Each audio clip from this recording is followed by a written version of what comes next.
Morning, morning, everyone. Welcome to the Friday's edition of Bread for Soul Convos. And for those of you who are watching this live, apologies for the delayed start. We had some tech glitches. Unfortunately, we didn't have a. It was my fault. Tell them it was my fault. Yeah, 100%. I'm glad that you said that. That I didn't have to lie to people.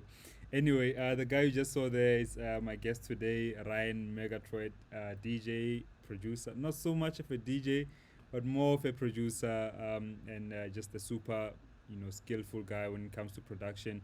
And before we even go far, I have to ask, man, is your real surname Megatroid? Cause Yes, my otherwise, bro.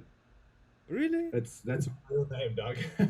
man, Yeah. you, It's- I must say that you had some epic ancestors, to say Megatroid. Yes, yes, yeah, no, for sure. Um, I first heard of you. I first heard of you in 2008 when I started at the Soul Candy Institute of Music. I was doing an introduction course on electronic music production, and my lecturer at the time was Kudos Kelem. Went through so many different names, and Ntlanhla Khumalo. And like that was the first time, and we used to yeah. hear of you as students, but you were kind of like at that time you were not like full on teaching, because you were not I did not see you a lot of times at the school. You were just like a mystery savior who welcomed us and created this massive thing. Some of the students that came from the Soul Candy Institute of Music, myself, Cuba is one of them, Aero Maniello, V Underground is one of them. V Underground actually was a bad student. I'll tell people that story another day. But like he's worked to become a super producer himself. But I wanna ask you about that. Like, what is your story with the Soul Candy Institute of Music?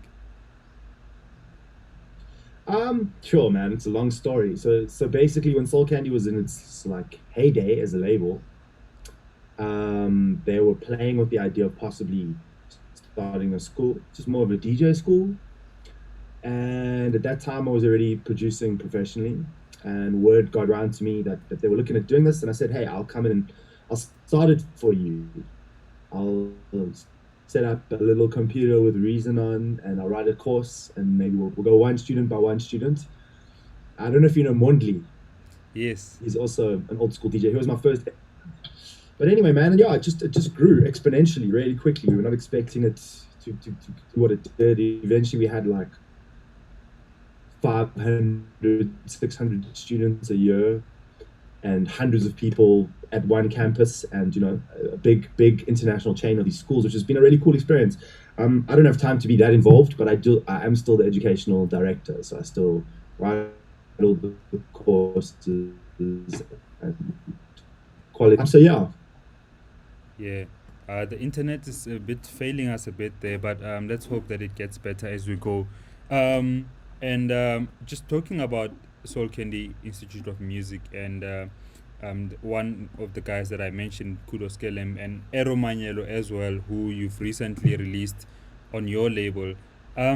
What is it really about? I mean, there are many schools, around the country now, production schools, DJ schools, but what would you say it was about, or it still is about this, the Soul Candy Institute of Music? I know it's part of Boston now. That so many dope producers came from. Like, what was it about the courses that you guys ran?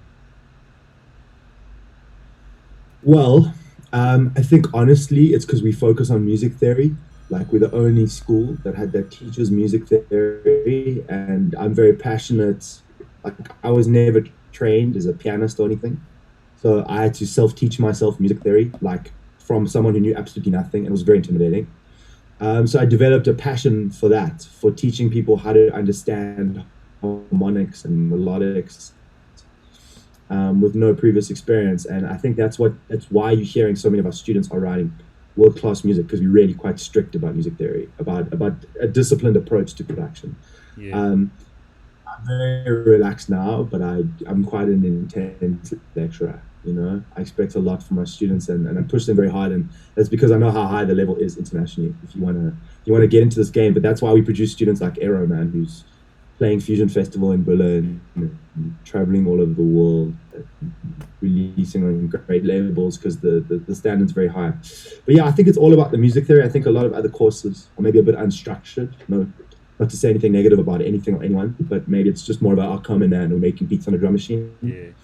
Whereas ours is really focused, majors, minors, harmonics, melodics. There's a lot of theory. Mm. So yeah, I think that's maybe why our students are doing so well. Yeah.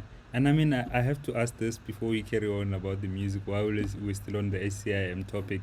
Um, did you then get to make some decent money from the project? I'm gonna reserve my comments on that issue. Okay, fair enough, bro. Just to, sorry. It's an ongoing passion, and this year is the year that I get paid when I'm with all round. Wow. All, Okay.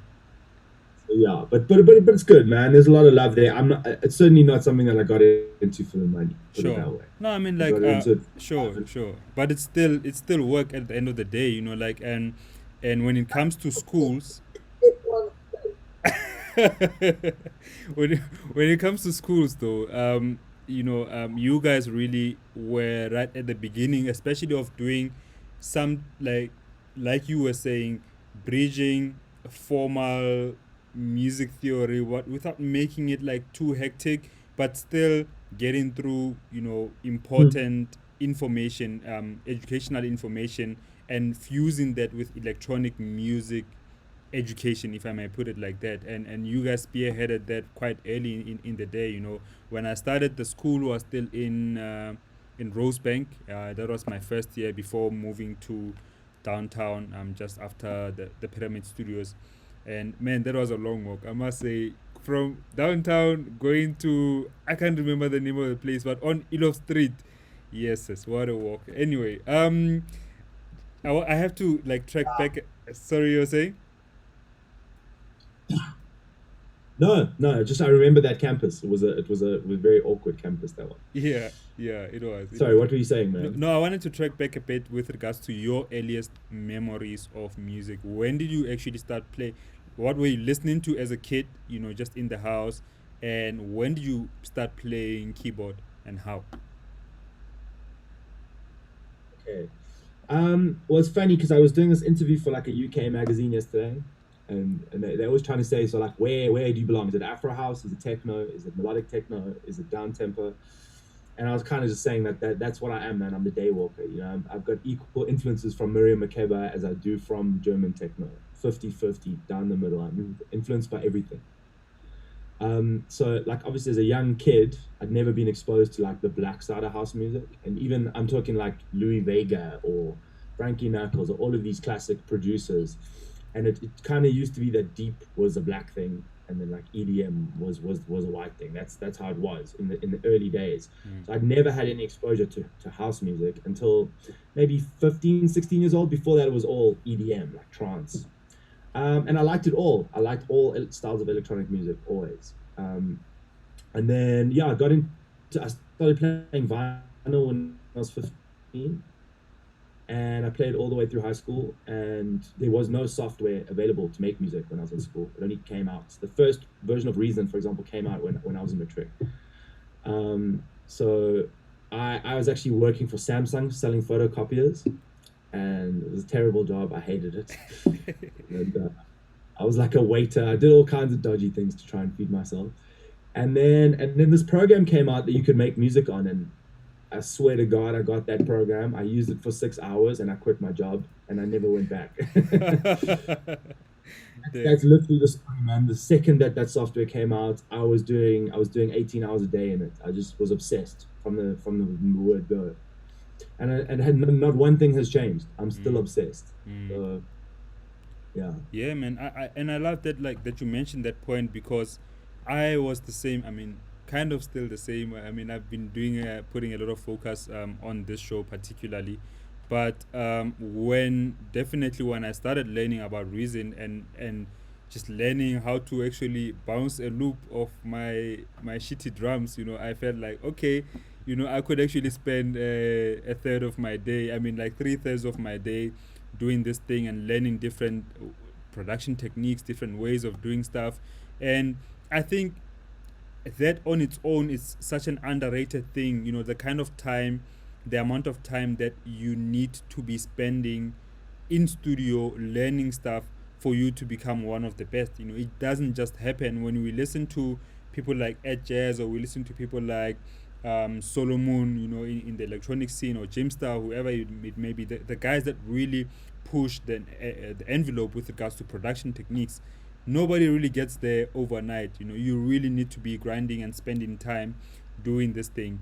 But before we carry on, actually, about the music, I want to ask people. I've got a question of the day for today's show, and it's, what's the highest amount you have spent on a music item, and what was that item? And I'm talking to if you're watching this on your phone, you're watching this on your laptop, wherever you may be.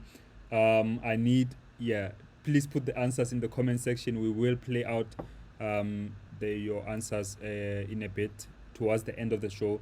What's the highest amount you've spent on a music item, and what was the item? I've recently, and I shouldn't be doing that, but I've recently just bought some vinyl. I had super releases that I've been waiting for, and I'm like, they're out, but I'm not gigging. Here's $700, So I spent about 1,000 k. I mean, 1,000 rands, getting vinyl, which I don't know where I'm gonna use, how I'm gonna get that money. But anyway, it's part of the music. What have you spent your money on? What's the one of the most expensive stuff that you spent money on with regards to music? Yeah. This is why I have no money. Well, I mean, I can show you the studio. That's where it all went. That's where all the money went. At the moment, I've got a thing for Eurorack, which is like modular synthesizers. Mm. And so yeah, that's where my money's going now. But over the years, it's gone many places. My live equipment is huge, because obviously, if you want to play live, you've got to have a whole different series of synthesizers and controllers and drum machines just for live. Mm. And then you've got to have different stuff for the studio, because you can't pack your studio up every time you go to a show. Otherwise, you've got to. So a lot of it's gone to that, and just good software. Unfortunately, I obviously can't use cracked plugins or anything I don't buy, because I'm doing this for a living. And I wouldn't want to do that ethically, because I think it's, people underestimate how much development goes into making whatever it is, the synthesizer, so yeah, but it's an expensive game, man. But I think in South Africa we've got a culture. It's like, oh, do we really need that? But it's kind of like Lewis Hamilton saying, man, do I really need this car? It's like, yeah, you need this car. Yeah, so if you want to do it at the highest levels, you have do. to have the best tools in the world, and you shouldn't feel sorry about that. That's the tools that we need to do this on the highest level. But that being said, about money and gear is, if you know what you're doing, you can make a worldwide hit on nothing more than a laptop. It's difficult, because it's so much work inside a computer to do that, and it's not very intuitive. It's much more fun to play real instruments, but it is possible. And that's never been the case before. It's never been possible to make a worldwide hit on your laptop. It's not going to be fun. It's not going to be easy to do, but it is possible. So yeah. Definitely. And I wanted to ask you about VSTs and synthesizers, because yes, like you say, there's a lot of work that goes into developing good VSTs, good software, that really, like music software, and it's teams upon teams, engineers and people who really spend their time and efforts creating this thing, with the hope that they will share it with us, we will buy it. And there's a lot of, especially in the music industry, producers crack a lot, you know what I mean? And I mean, like, it's almost like it's understandable in the one hand, on the one hand, because not everybody can afford the best, and everybody wants the best, but not everybody can afford. But I've learned, in recent years, that it's actually worth it to be spending money on, saving money and spending money on plugins, and not just buying crack, because Don't buy crack. don't buy don't buy crack. That's one. But yeah, but like crack plugins, I know, no, for me. Save your money for the. Sorry, you were saying. But for me, like, I've realize that if you bought stuff, when you have a problem with it, you can easily just download it again. Like I had an issue with my laptop earlier. My laptop just died earlier in the year.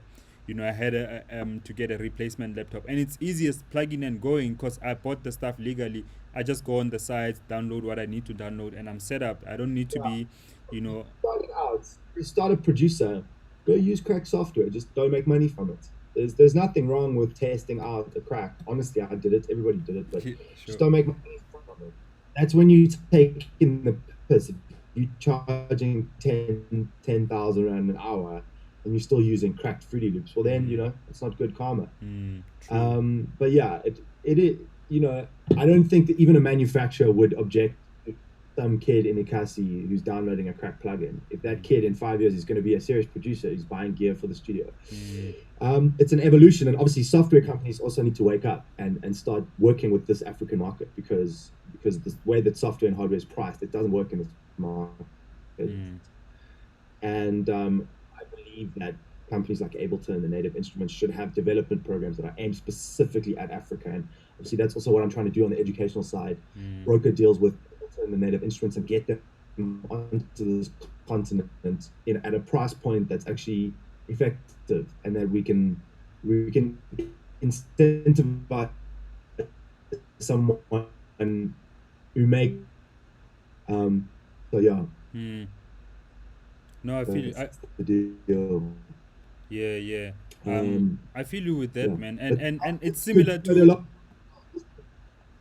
Sorry, carry on. No, you carry on. I mean, you are the guest here, man. I was just saying, there's a lot of initiatives that are happening, like Bridges for Music. They've got a campus and it's from the township come in and use world-class stuff. So there's a lot of cool initiatives and studios popping up. And Defect, I don't know if you heard that Defected signed the deal with Defect is the biggest label on the world, just globally, in terms of house music, in terms of sales, in terms of their parties. And now they've got a whole new label called Sondela Records, which is completely set up just to sign talent from. So there's never been a better time to this game.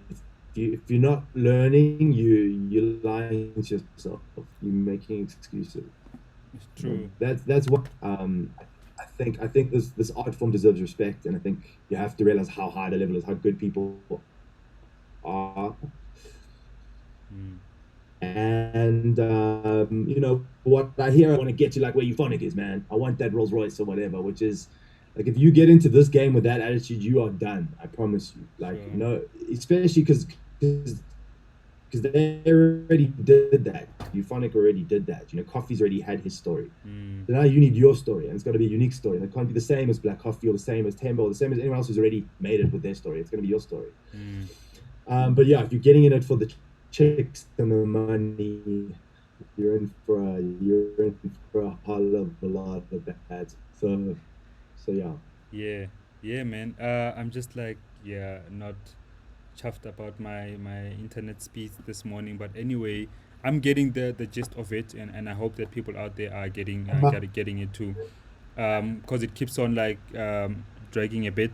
But I wanted to ask you, because you mentioned Euphonic, you've been around the Soul Candy family, and some of the people like Euphonic Temba and people like Harel, who are like super businessmen. Like, what are some of the things that you've learned from a business point of view just from being around the Soul Candy family?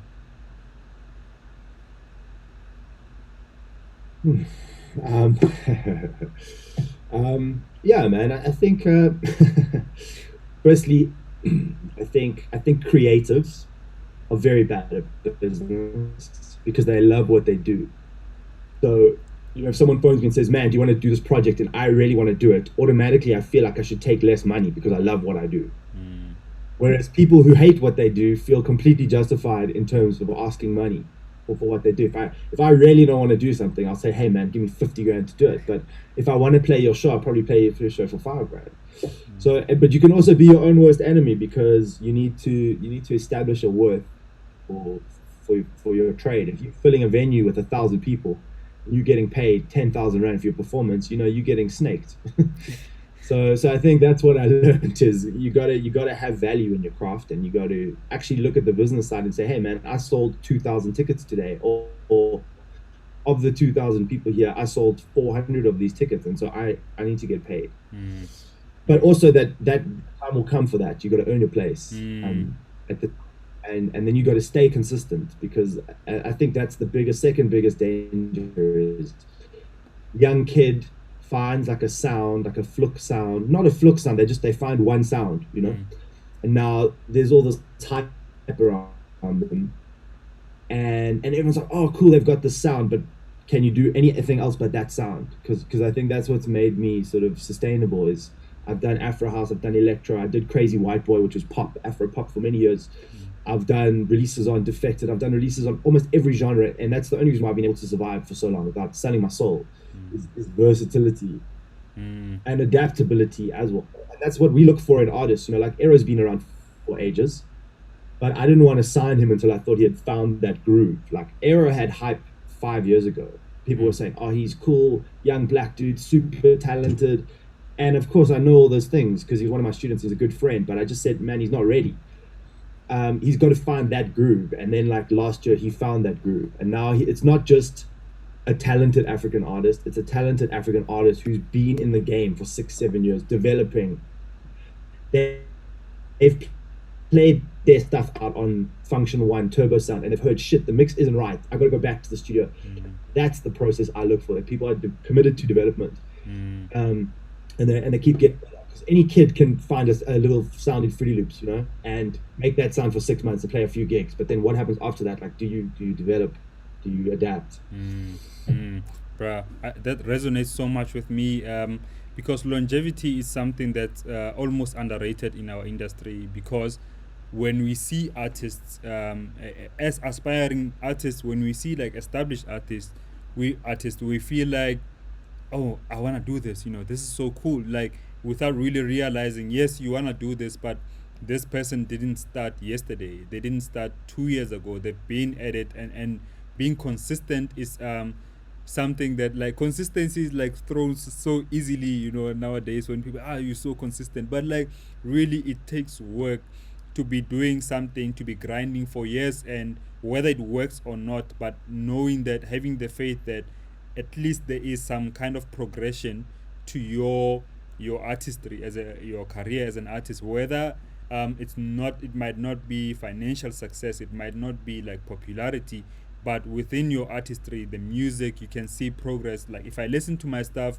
that I did when I started at Soul Candy in 2008, and I listen to my stuff now, definitely there's a big difference with that, and that's the kind of consistency that I want people to be talking about, just putting in the work.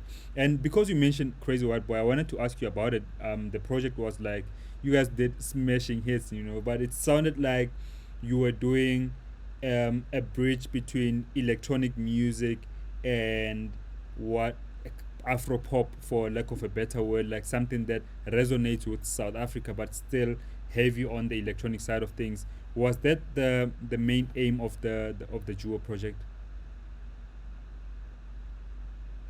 Yeah, man. Look, firstly, it was a different time, man. It was a different time. I know it was just a different time in every way. Like at that time, no one that I knew who was white ever listened to deep house or deep music, and I was like the only Mlungu who was like in that scene.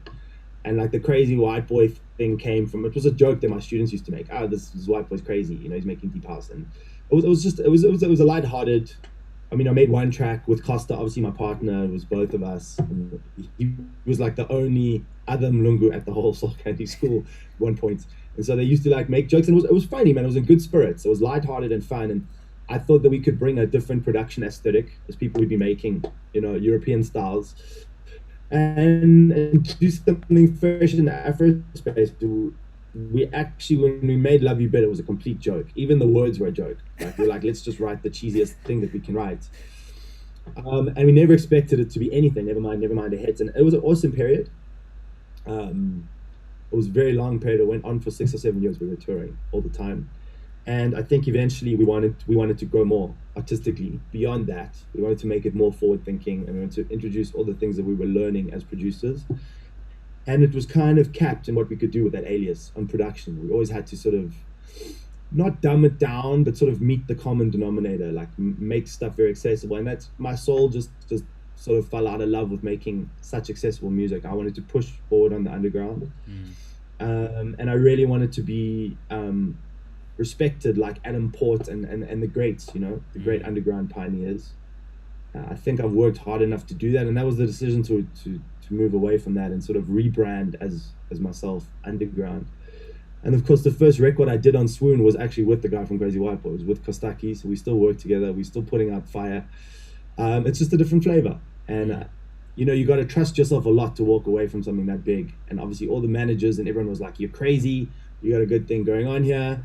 You guys are making money, and you should stay, and you should just keep doing what you're doing. And what I was going to say to you is, you're talking about artistic development. Well, it's two very different things. You can develop artistically and your career can be going nowhere. True. But you're becoming a better producer, you're developing as an individual and as a person, and spiritually and mentally and in every way you're improving and developing. Doesn't mean that your career is getting better. And in a million ways, you can also have your career getting better without developing as an artist. That's like I always tell my students, one thing is like you paint. You like painting. So you go buy the paint and you sit at home and you have a coffee and you sit and you paint.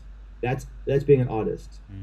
1 minute later, you decide you have to sell that painting at the market. That's a whole different business. Now you got to go rent the store at the market, put on a smile. You got to put on a nice shirt. You got to sit there in your stand. You got to tell people about your painting, and you got to sell the painting. That's two different processes: painting a painting and selling a painting. Yeah, and unfortunately, artists have to do both like that. You have to paint the painting, then you have to tell people why you painted it, then you have to sell it, then you have to take a picture of it, then you have to tell a story about it on Instagram. We have to do all these things to get people to listen to our records, and that's the game.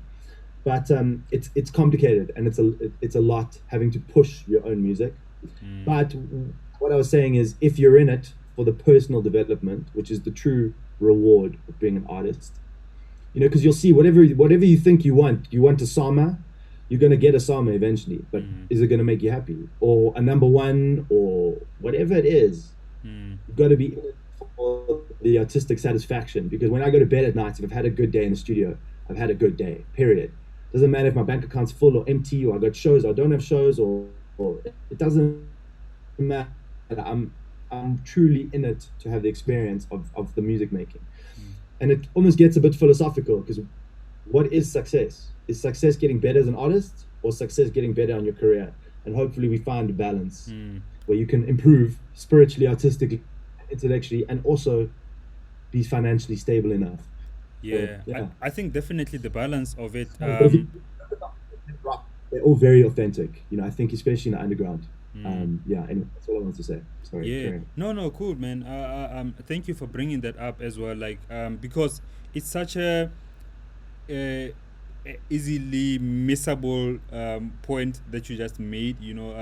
About really being an artist and being successful financially. And like career wise, that like your career is growing and you are growing as an artist, and to have both at the same time consistently, it takes a lot of work. It takes a lot of learning too, because many of us were not really taught how to be on social media, how to promote yourself, how to create a social media campaign and stuff like that. But it's things that as artists we can learn as we go.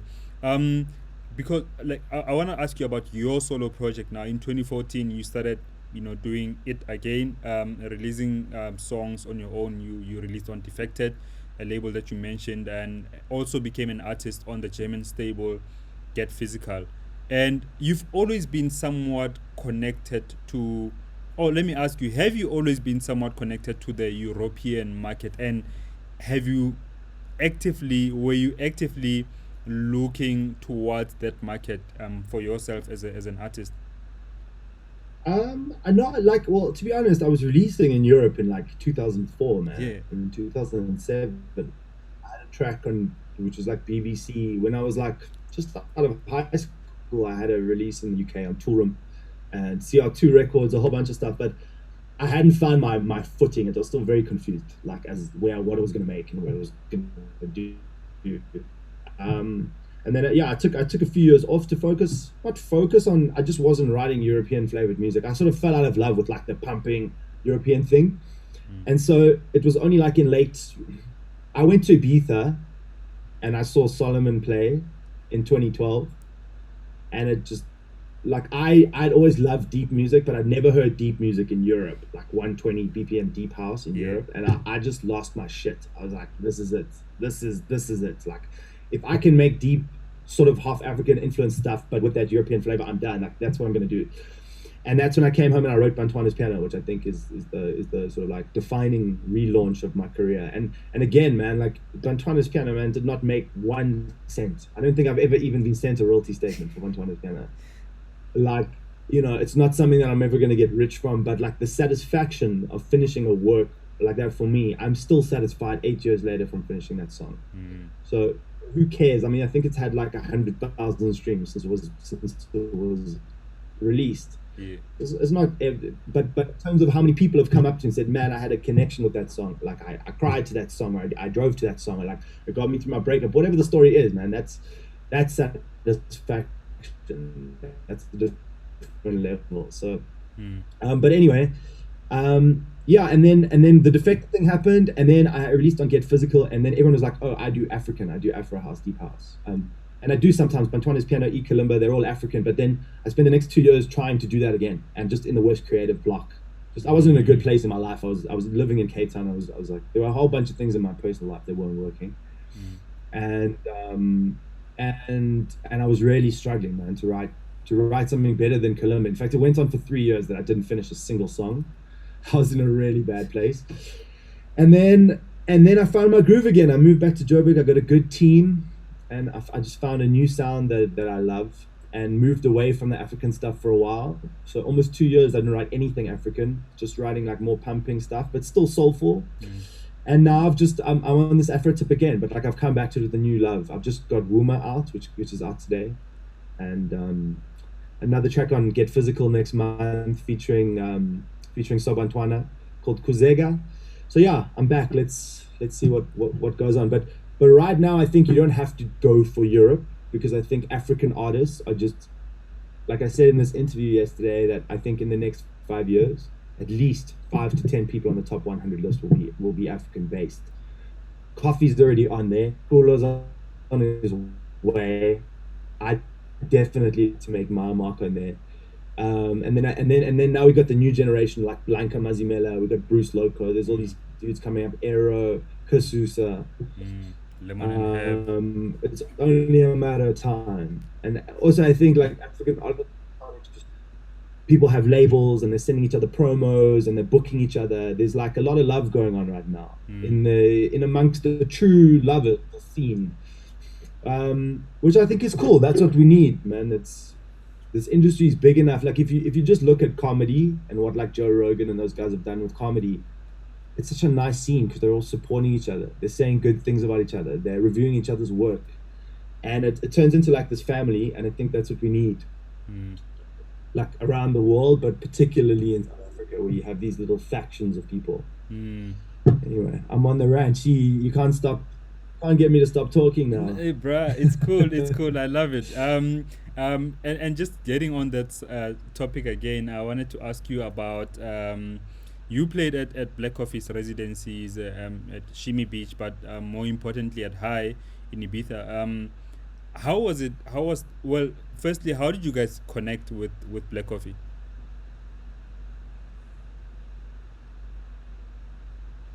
Are you there?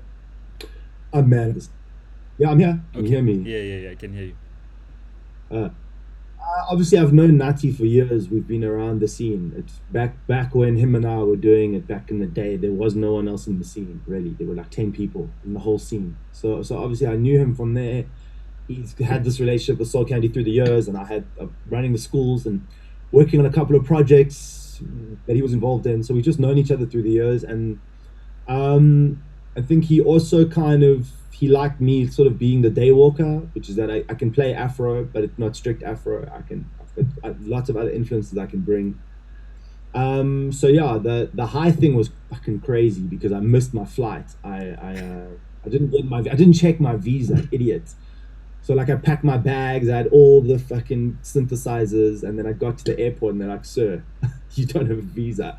So I Oh was my god. panicking. So I had to fly back to Cape Town. So my show was in 24 hours. I had to fly back to Cape Town and I had to go stand outside the Spanish embassy and show them. I was like, "Listen, man, I'm playing with Black Coffee tonight in Ibiza. I need this visa." So this had to phone, be like, "Hey, cuánto?" Eventually, like, okay, cool. They stamp my stamp and I get on the plane. I arrived at Ibiza airport like an hour and a half before my show. I was like still in the taxi downloading music. Like, man, do you have Wi-Fi? I need to download this track. So chaos, just utter chaos, but awesome, and obviously like one of the best clubs in the world. And I played like 4 or 5 different shows at the Coffee Residency, and each one was very different, different time of night. But I mean, I had like myself, Coffee, and Satori on the main floor, and then Rampa, Adam Port, and me on the supporting floor. So you can imagine, Bruh. utter mad. Crazy, Um, crazy. yeah, and but that's a testament to what's going on in this world, man. I don't know if you saw yesterday that Shimza's doing Robben Island. Yeah, yeah, I saw that. Super. It's a very exciting time, dude. It's a very exciting time to be in this game, Yeah. and I think the people that weren't serious have been weeded out already, because it's even if you are in it for the chicks or the money, eventually you're gonna go home with a hangover and an STD, and you're gonna realize, man, this shit's not for. If you're not in it for the love, if you're not getting some satisfaction from the artistic journey, how Mm. long you gonna go? A year? You got bottle service and you got a nice car, and then you're gonna realize, man, I can't, I can't keep doing it. True, true. So I was telling a friend of mine, like, she wanted to start a business, a catering business, and I'm like, dude, you don't like cooking. You know, like, what's gonna happen? Yes, maybe you might get one, two jobs, five jobs here and there, but what happens when the money's not coming in and the business is not coming in? Because you don't have the passion for it, you will not have the drive to keep on doing it, even if you're not getting the checks. You know, and it's the same with music. It's like you can start and have a good start and have like a super launch, and 5 years down the line, if you do not have the passion for it, and the gig starts, not coming and the money's not coming through, only your passion at the time is something that will drive you through. And I want to get into performances and gigs specifically. You had some tight plans at the beginning of 2020. You were supposed to be have residencies in Cape Town, in Berlin, in Barcelona, and I'm assuming because of COVID, obviously some of those are, I mean, all of those are not happening. But which one were you mostly looking forward to? all of them. Well, Fusion Fest, because I played last year and it was crazy, and I have a couple of small German residencies that are fucking awesome. Um, Look, there was a lot of stuff to look forward to in my season. Garbage Festival in Sweden is another one that's huge and really exciting. But man, it is what it is. What are you gonna do? Yeah. Honestly, I needed the 6 months. Like, it's easy to say that now that it's happened. I needed the 6 months because I've always like get back on the Monday. Maybe you're in studio, but the Tuesday, and you got Tuesday, Wednesday, Thursday, and then Friday I'm leaving again. Mm. So I'm never really getting. This game is about momentum. Like everything in life is about momentum.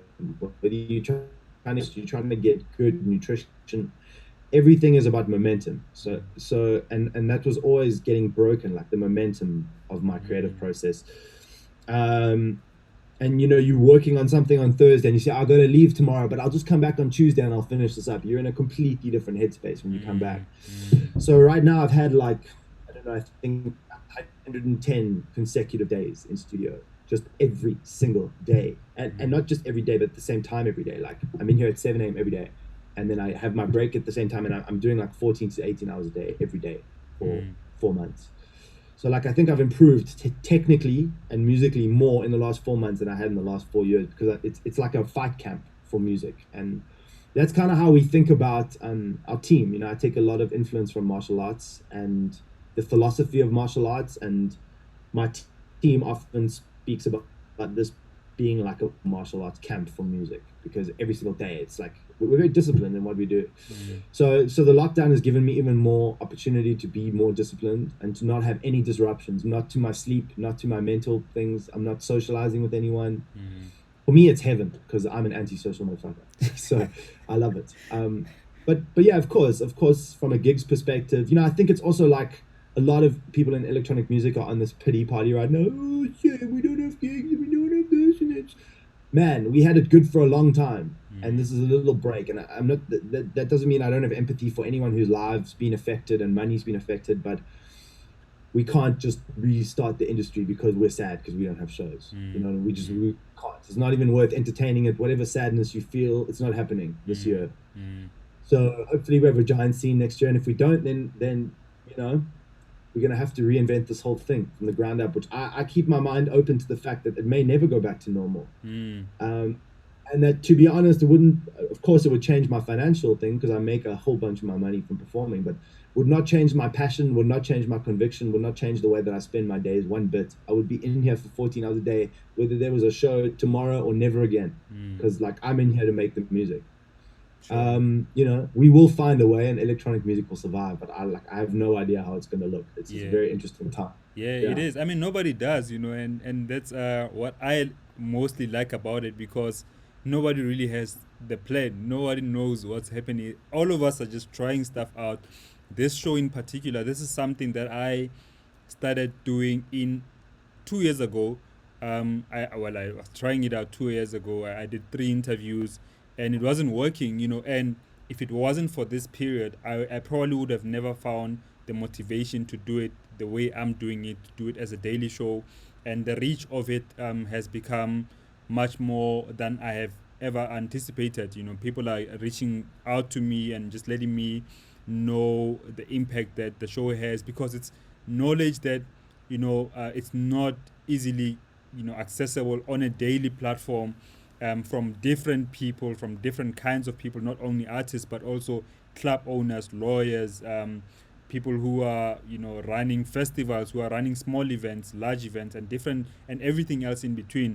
And I think optimism is the only game right now. Like, regardless of whatever is happening, how can I respond to the mess that's happening? And I think if we have an outlook like that, we will always have creative ways of doing things. I want to ask you yeah. about performances, and just to close that chapter, Oh, because you you. do. Like I just wanted to say something about what you just said, man. Is I think the people that make it out of this are the ones that are actually giving something instead of just taking. Like one kind of person's on saying, like, "Oh, shame, I've got no shows. Give me money, donate to my cause." Which, and I'm not saying that's bad. Sorry, I don't mean to say it like that. It's just like it comes off as really self pitying. And another person like you saying, "Dude, here's an opportunity. Let's get the show pumping. Let's get better guests. Let's engage more." And those are the people that walk out of this thing not only sane but also with goodwill from everyone else. Because for the last 4 months, while everyone else has been complaining and whining and blaming, which is the other thing that's been happening a lot, it's everything's fault but my fault. Mm. Now, I'm not saying there's not genuine issues in the world that need to be solved, environmental, socio-political, many issues, but there's also a lot of people sitting around blaming their own lack of discipline and failures on those issues, which is Mm. not true either. Mm. Mm. So, so I think the people that will walk out of this are the ones that are like, what can I give instead of what can I take? And that's certainly been like our approach, is to offer something instead of asking for something. Sure. But yeah, I love it. Let's go to performances. Yeah, yeah, yeah. Just to close up the performances thing, you do live performing. You play a lot of keyboards. What, if you can explain to us, what exactly do you do on your performances? What's the gear setup? How long you have? Just 5 minutes. um, well, man, okay, look, it's there's no such thing as 100% live electronic music if you're one man. Obviously, it doesn't exist because I can't play the drums, the Yeah. flute, the synthesizers, the keyboards, the hi-hats, the vocal sample, Mm. and beat mix, And the right? triangle, yeah. So obviously, if you're a one man, some things are happening live and other things are not happening live. Mm. What happens for me is I make a song. So let's say, what song do you know mine? Uh, let's Any say the track? crazy white boy stuff. No, not that. Uh, MURGATROYD. there's a remix that you just did for Arrow. Remember, perfect. Okay, so let's say I wanted to play that live. Mm. So I'd go into my project file and I'd probably look at like what part I could play live. So if it's maybe the main riff, or I'd play the bass live, or I'd say, okay, I want to filter the vocal live. So I decide what it is on this particular track that I want to do live. And then I deconstruct the studio version so that I have like I have a duplicate of the song which doesn't have all the parts. It's not mastered, it's not mixed in the same way. And then I will recreate those parts live. So if I choose, okay, I'm going to do the main synth lead. Sometimes I even create two voices live. I have two keyboards, and I'm playing one voice with the left hand and one voice with the right hand. So, but that's the most I can do. I can only play two voices, obviously, and then I can do things like filtering and effects and stuff. So, I think it's live is in such a fine, like a it's such a weird notion to have a one-man live band, even if you go see a one-man live rock show. Like, how does that work, right? Yeah. So I think, but the most important thing is you see an artist playing his own material, and you know that when that material gets played, it's going to be in some subtle way a little bit different from the studio version, or maybe a lot different. Maybe it's going to be a different arrangement or a different whatever. Yeah. So like I think I think that's the appeal of live. If I go see a live artist, I want to hear material that I kind of know, but I want it to be performed in a nuanced way that I haven't heard. Little inflections and little articulations that are new. So that's what I try and do in the live show. And when promoters are willing to spend money and have a big show, what I love to do is bring on collaborators. Like I bring on the singer from Wicked Eyes, and I'll bring on Owetu to do Wuma, and we'll bring on Stera to do drums, because I want to see productions when I go see live shows. Mm. But I've also learned like I can't go in there with a promoter that doesn't want to spend money and take all of my synthesizers and go stand in a little DJ box and play in the corner. It doesn't make sense. The promoter's got to want to have that big show. He's got to give me the tech that I need.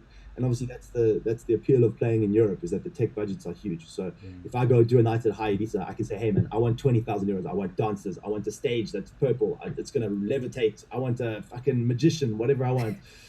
Whereas like guys in South Africa are like, oh bro, come on, dog. I can give you a Like, magician, but nothing else. like, there's some drunk chick dancing on the stage. So it's just a whole different level. Sure. Different level. Yeah, You I know? think like socioeconomic issues, though, with regards to South Africa, um, if the country, if we in SA do get better, if the economy does get better, meaning more people get jobs, more people will start spending money on going out on festivals, and I think in turn, in the long run, that hopefully will translate to more gig money for us, but more also in terms of production value that events Yeah. are able to put out, Man, because it's not cheap, I'd like to tell you that we have the money, man. We have the money. We just don't have the will. I don't see promoters, honestly, and this is not a huge criticism. It's getting better. But what I see is a whole bunch of fun kids running around spending their parents' money on parties. I don't see promoters that are really in this for the love, Of course, there are some, and I'm not mentioning any names that belong to either group, but there's also a culture of, let's spend the least money and make the most money. And like everything else, those people will be weeded out, and the people that have passion will remain. But yeah, it's not because we don't have the tech know-how. It's just because people don't care enough to put on proper parties and pay artists properly and make a bit less money, but make a bit impression. In terms of the big festivals, I definitely think that's what's going on. But yeah, it's every aspect of it is getting bigger. It's getting better, and there's more money than ever. And I think the last thing I want to say is now it's time for the governments, the cities, the councils, the municipalities to start understanding that electronic music is a force. It's a global, multi-trillion-dollar industry. It's not going anywhere. It's one of the defining aspects of youth culture all around the world. Every single night, millions or billions of people go out and they pay money to go dance to electronic music. And it's going to be like that for the next 100 years. Like it's a global phenomenon. And so now we need to mobilize it as a force for good. We need to mobilize it in the economy, and we need to start having a city-backed electronic music festival, like the Johannesburg Electronic Music Festival. Boom, and the streets are lined and the city's behind it. It's generating money, and it's sustainable, and it's good for everyone. So I think that's the next stage. Is we've had little cases of arts and culture maybe saying, oh, we'll give Black Coffee some cash to go do this party. Let's have a systemic nationwide program where we start mobilizing electronic music as a force for good. Mm. Bruh. Like I find that so Anyway, getting no you getting more political you take but it. but but I like it because yes it is true man like that I believe that the government hasn't realized just how important this scene is, yeah, and what it could mean for the GDP of the country. Like I mean people are going out every day, even here in South Africa. Before COVID, people are going out almost every day of the week, but the scene itself doesn't seem to be considered as an important part of the government, and I think that that needs to change, and it can only change with starting with us. I guess we need to be taking it forward, especially with regards to the government, the Department of Arts and Culture. Let's see how far we can actually push, the government to. While I get the government on the line, So, I was saying, while I got the government on the phone, though, we might as well talk about this legalizing weed thing. Just kidding. yeah, we need to. I wanted to ask you about that, but like actually, let me just do you feel that just psychedelics and weed that have been only given a bad face because obviously so many other people's lives have been destroyed by hard drugs, but weed, come on, like I want to know your stance with weed and creativity. I think everybody knows my stance on weed, man. I probably spoke too much. um, Look, it depends on your personality. Like, I'm a very highly strung, high energy person. So, for me, like, weed helps me sit down and focus on a single thing all the time. So for me, it's about taking ADD. Having said that, I don't think it's black and white. I don't think anything is good or bad. You can have a bad relationship with air. You can have a bad relationship with sex, with your girlfriend, with whatever, with attention, with water. Some people are addicted to water. It's all about you. And so if you have a substance use issue, then you probably shouldn't use weed all the time. It's a personal journey for me to try and moderate it. Mm. But certainly compared to something like alcohol, there is no comparison. I don't think that I think weed's probably pretty good for me and for a lot of people that I know. But it's definitely bad for some people as well. But in terms of creativity, get the fuck out of my studio. You don't want to smoke weed before you make music. I'm just kidding. No, I mean I know creatives that don't smoke. It really helps me connect with the sonics and relax my body as well and just be in the studio. But more than that, I think that there is a connection, and I think that if you view it as a recreational drug, then that's what it's going to be for you. But I believe in a lot more of like the pantheist worldview, like ancestors and nature is alive, and all these concepts that are almost like traditional African concepts and all traditional societies have these ideas that nature is alive and that we have a relationship with plants and that they're medicine and not just drugs. And that is very much my approach, and that's why I think psychedelics for me, personal development is linked to your artistic development. So if you're a piece of shit and you're drinking beer and you're eating McDonald's, even if you're a really good keyboard player, you're not going to be the best artist you can be. That requires complete discipline. And I think if you go read the artists that have really contributed to the world, they're all very disciplined people, very private people, and people that have this deep connection. But I do think that psychedelics form part of that. And if you've never done, any medicine work with mushrooms or weed or anything, it would certainly probably enhance your music writing if you did it, and also give you a whole bunch of different perspectives on everything. Because ultimately, isn't your song is a collection of every emotion you've ever felt, every sadness, every happiness, everything. Every time you do a chord change, it's got that little bit of you in it. So the more experiences that you've had in your relationships, in your consciousness, it's going to reflect anything. Definitely, bro. Just in closing, I want to ask you one question with regards to being in studio, right? There is this magical moment, when you've just gotten this chord or the sound that's really working with the song that you've been, struggling with, or just like any magical creation moment that happens When last did you have like a moment like that where like you've come up with something and Yes. like, wow, yeah, Every, every day, man. man, what I'll tell you is those moments, like the beginning of your career, they seem like magic. And what I've learned is there's no magic, man. When you see Floyd Mayweather win 51-0, there's no magic, my friend. That's talent, that's skill, that's hard work. That's what it is. Like I love Connor's thing. Like there's no talent here. This is hard work. This is obsession. That's all it is. And the more that you're obsessed, they say it takes 10,000 hours to get mastery. Like I'm probably on 40,000 hours, 20, 30,000 hours. So like I'm at a stage now where I'm so deep that I'm enjoying it more and more and more because I'm really getting to a high level of objective skill, which takes 20 years to get really skilled. Where like at no point now during the day am I hitting blocks. Like, oh, I want to do this, but I don't know how to do it, or I want to do it, but I don't have the technical knowledge or the musical knowledge or that. So so those moments which used to happen like once every 6 months are now happening pretty much every day because and I think that's the big reward of the discipline is you get to a point where you're like, holy shit. And now you can imagine like a boxer who just keeps training. Eventually his body's going to start moving in ways and he's like, damn, I don't even know how I'm doing this. I'm putting it all together in a way that I never imagined. And that's kind of what's going on for me now. Like I feel like I'm in the Matrix where every day I'm like, what? So yeah, I'm in a good place. If that's motivation, I promise you, it does get to a point where it gets less and less difficult, and those moments start. It's almost like you can just enter that moment anytime you want and create something awesome, something like wow. Yeah. So yeah, that's the sort of motivation for just keeping consistent with your practice. And I think it does relate to the momentum that you were speaking of, because I have that sometimes. If I'm working consistently, if I'm working every day, I hit, like you say, stumbling blocks less often than, if I'm working 2 days now and I'm spending 7 days without working. Then you're back in studio, the song doesn't feel the same. You forgot what you wanted to do with the song and stuff like that.